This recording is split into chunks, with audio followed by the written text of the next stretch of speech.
¿Cómo están, queridos estudiantes del grado séptimo? Me place volverme a encontrar en este espacio de aprendizaje con ustedes, no sin antes darles un mensaje de ánimo que pronto nos volveremos a encontrar en el aula. A continuación vamos a trabajar la guía número 4 correspondiente al segundo periodo, primer mes de este año lectivo. Esta guía número 4 va a trabajar el tema del romanticismo. Y nuestro propósito, reconocer las características literarias del romanticismo. Este tema del romanticismo lo vamos a trabajar en dos videos. El día de hoy, características literarias del romanticismo, y el próximo video vamos a ver algunos autores destacados del romanticismo. Vamos a continuación a abordar el tema, no sin antes tener en cuenta la imagen que se encuentra acá. Esta imagen es muy característica del romanticismo. Es un cuadro que representa Eugenes, que fue pintado en 1830 en París. ¿Qué nos está representando este cuadro? La mujer con la bandera nos está representando la libertad. Y el propósito de Eugenes es motivar al pueblo hacia la libertad a partir de una revolución. Vamos entonces a abordar nuestro tema del día de hoy. Tenemos entonces que el romanticismo es un movimiento literario, pero este movimiento literario se empezó a formar o surgió en el siglo XVII y XVIII. Ya en el siglo XIX fue cuando tuvo su auge, se expandió por España y por toda Europa, pero su origen fue en Alemania. Recordemos, en el siglo XIX, entre 1815 y 1848, el movimiento literario artístico del romanticismo tuvo su auge. No solamente abarcó lo artístico, también trabajó lo filosófico y lo político. Pero en este caso nosotros vamos a abordar características en cuanto a la literatura, para que tengamos en cuenta. Vamos con la primera. Nos dice que los románticos, porque así se les llama a las personas que hacían parte, a los autores que hacían parte de este movimiento del romanticismo. Entonces los románticos, por lo general, todo movimiento protestaba. En este caso, ellos protestaban primeramente, protestaban frente a la Ilustración. ¿Qué viene siendo la Ilustración? Otro movimiento literario que estaba antes del romanticismo. Tenemos cómo protestaban ellos frente a la Ilustración o por qué lo hacían.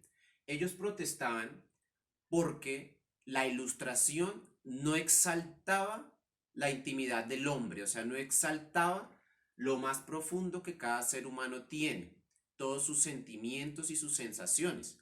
Lo que hacía en la Ilustración era arraigarse al racionalismo. En pocas palabras decirlo, la Ilustración era un poco más cuadriculada, cohibía más al autor, no le permitía escribir de él mismo, sino simplemente lo que observaba, pero sin dar su punto de vista.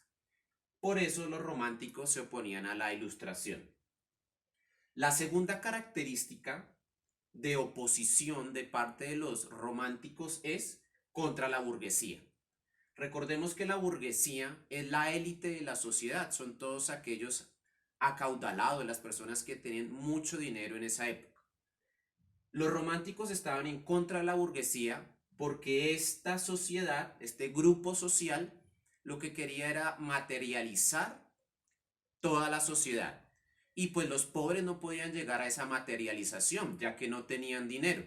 Entonces ellos se oponían a la burguesía. Se oponían también porque los burgueses iban de familia en familia, obtenían el poder de padres a hijos, de generación a generación y no por méritos. Luego, este ya no es una oposición, nuestro tercer punto es como un aporte del romanticismo. ¿Qué aporte tuvo el romanticismo en la época? Surgimiento de la democracia. Gracias a este movimiento del romanticismo se empieza a buscar esa democracia, se empieza a construir esa democracia. Recordemos que el romanticismo también dio pie a la revolución industrial y a abrir campos, nuevos campos en cuanto al trabajo y en cuanto al cambio de pensamiento. Entonces, esa vendría siendo un aporte del romanticismo. Nuestro cuarto punto viene siendo la búsqueda de la libertad. Aquí buscamos la libertad de dos formas. Una, que es la libertad del pueblo, y la otra es la libertad del autor, que es la que nosotros vamos a abordar el día de hoy, que viene siendo cuando el autor tiene ya más amplio su bagaje para poderlo plasmar en sus escritos. Es más libre de escribir, ya que el autor puede plasmar lo que él siente, lo que él observa, y no es cohibido, no se le prohíbe. Pasamos entonces a las características primordiales. Recordemos que todo movimiento literario tiene unas características en las cuales se destacan. Vamos a tener en cuenta que no todas estas características que vamos a mencionar se deben cumplir en un solo texto del romántico. Los románticos podrían tomar 2, 3 características literarias para poder escribir. Vamos con la primera. La primera nos dice que es subjetiva, que se centra en el propio yo. ¿Quién es el propio yo para los románticos? Es el escritor. El escritor ya tiene más libertad. Subjetivo, ya puede trabajar más con las cosas irreales, con fantasía. Es la actitud del autor plasmada en sus escritos. Aquí, en este yo, en este propio yo, como lo denominan los románticos, el autor es el escritor. El autor escribe lo que quiere, lo que se le place y según los sentimientos que él tenga, así mismo escribe. Tristeza, alegría. Esa viene siendo el propio yo, la libertad del autor para escribir. Tenemos anhelo de la libertad, como lo habíamos nombrado. Este anhelo de la libertad para los románticos tiene dos características. Primero, es la libertad que se le presta para escribir. Lo segundo es que a través de su escritura promueve de cierta forma una revolución del pueblo para que dejen de ser esclavos. ¿Esclavos de qué? Esclavos de normas tal vez innecesarias, cohibidos de la comunicación, cohibidos tal vez de leer y de escribir. Vendría siendo ese anhelo de la libertad que ellos tienen. Recordemos que como es un anhelo, durante el transcurso de los años siempre se ha venido luchando por esta libertad. Tenemos a continuación dos características más de los románticos, del movimiento literario romántico. Tenemos que eran idealistas, desconectados de la realidad.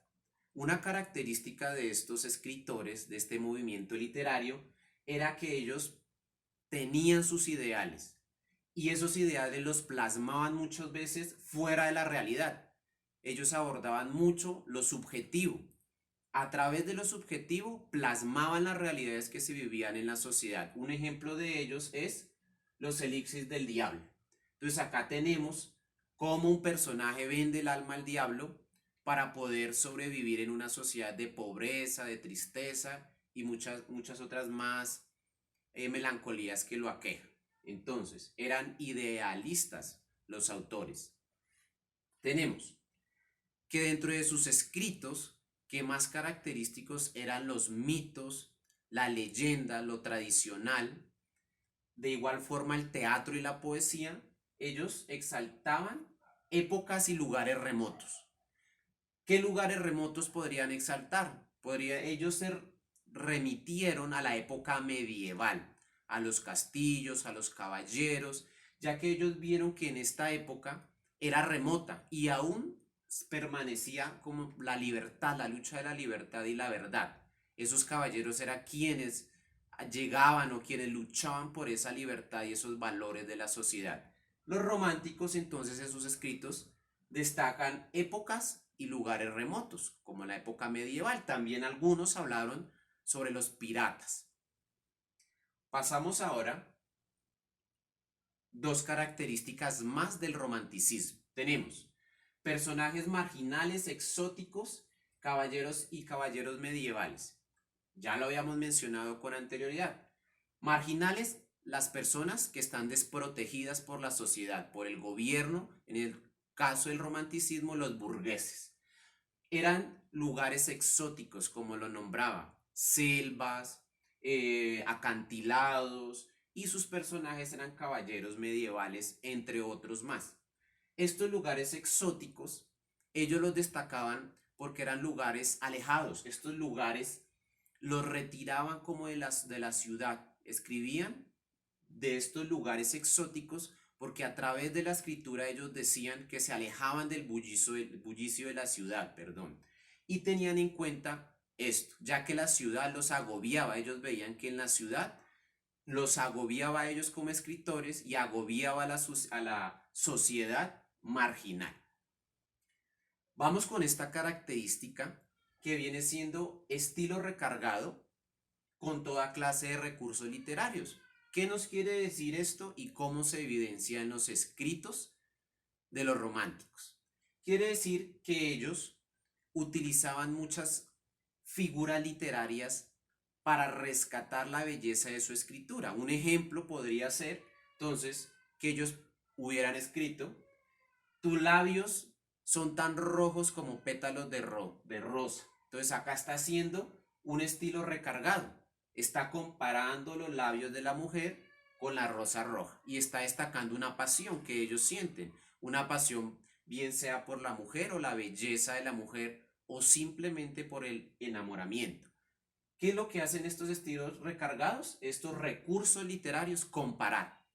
Comparar pero de manera como un poco exagerada, un poco ya más atrevida, sin ninguna cohibición. En este caso, tenemos el ejemplo de la rosa y los labios, ya que la rosa se asemeja al color de los labios de la mujer. Tenemos los géneros que se destacaban en los románticos son, los géneros literarios son la poesía y el teatro. En la próxima diapositiva o en el próximo video vamos a abordar los autores, sobre todo de teatro y de poesía. ¿Y qué buscaban por medio de la poesía y el teatro? Emocionar al lector, que hubiera ese vínculo, como que cuando a uno le agrada leer algo que le llama mucho la atención, que lo apasiona. Eso era lo que buscaban los románticos, que el lector al leer uno de sus textos generara ese vínculo de apasionamiento. Se le llama catarsis en el momento de la lectura. Vamos a ver un ejemplo. Este ejemplo se encuentra en el taller, en la guía que ustedes tienen, perdón, pero les voy a destacar algunas características que se encuentran del romanticismo, las que acabamos de mencionar. En este caso, este es un fragmento de la María. Entonces acá de Isaac, ¿listo? Ya es cuando el romanticismo llegó a América. Tenemos tres características: exaltación de los sentimientos individuales, o sea, del yo, del autor. Tenemos valorización de la ensoñación subjetiva. Quiere decir como ese sueño despierto, ese anhelo que tenían los autores. Y por último, el idilio amoroso como relación trágica y apasionada. Entonces vamos a tener en cuenta la exaltación de los sentimientos individuales del yo, del autor. Entonces en esta parte de acá nos dice que en la noche víspera de mi viaje, después de la velada, entró a mi cuarto una de mis hermanas y sin decirme una sola palabra cariñosa, porque los sollozos le embargaban la voz, cortó de mi cabeza unos cabellos. Cuando salió había rodado por mi cuello algunas lágrimas suyas. Como se puede ver aquí, se plasma el yo del autor, porque acá mismo lo dice: en la misma noche de mi viaje, está hablando de él mismo en primera persona y de forma muy melancólica. Vamos con el segundo párrafo. Me dormí llorando y experimenté como un vago presentimiento de muchos pesares que debía sufrir después. Esos cabellos quitados a una cabeza infantil, aquella precaución del amor contra la muerte. Bueno, acá nos está valorizando la ensoñación. Él está soñando, pero al mismo tiempo esta melancolía del yo lo lleva ya a pensar en la muerte. Aún estando vivo, es una ensoñación. Vamos con la última parte, el idilio amoroso. Entonces aquí ellos destacan una parte amorosa. Ahí saca su pasión por el amor. Podría sacar la forma de tal vez de desprecio, de odio, de rencor. En este caso es amor. Miremos, a la mañana siguiente mi padre desató de mi cabeza, humedecida por tantas lágrimas, los brazos de mi madre. Mis hermanas, al decirme sus adioses, las enjuagaron con besos. María esperó humildemente su turno y, balbuceando su despedida junto a su mejilla sonrojada a la mía, helada por la primera sensación de dolor. Como ustedes pueden ver, es un idilio amoroso, es una despedida que están teniendo los personajes. Entonces aquí se evidencian tres características del romanticismo.